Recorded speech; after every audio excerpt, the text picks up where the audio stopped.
A nejlepší nakonec, ukážeme si, jak udělat přiznání DPH a kontrolní hlášení. Takže finance, přiznání k DPH, přiznání k DPH vzor 20, Enter, zadáme zdaňovací období, to znamená čtvrtletí, Enter, pokračujeme zase Enter.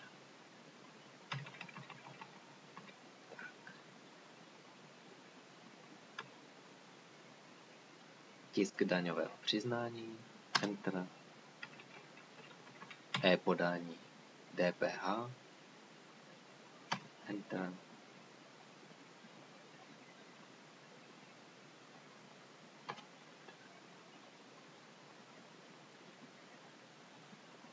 a když dáme Enter, software vytvořil XML soubor, který obsahuje přiznání k DPH a uložil jej do adresáře C účtu 2016 soubor DPH dp3.xml. Z tohoto adresáře si ten soubor pak natáhneme při odesílání na finanční úřad. Enter,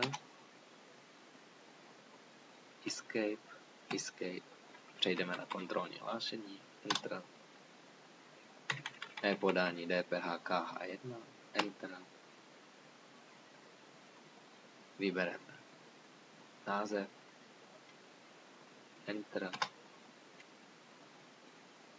a software vytvořil kontrolní hlášení ve formátu XML a uložil jej do adresáře C účtu 2016, odkud jej opět natáhneme při odesílání finanční. Enter. A přiznání s kontrolním hlášením je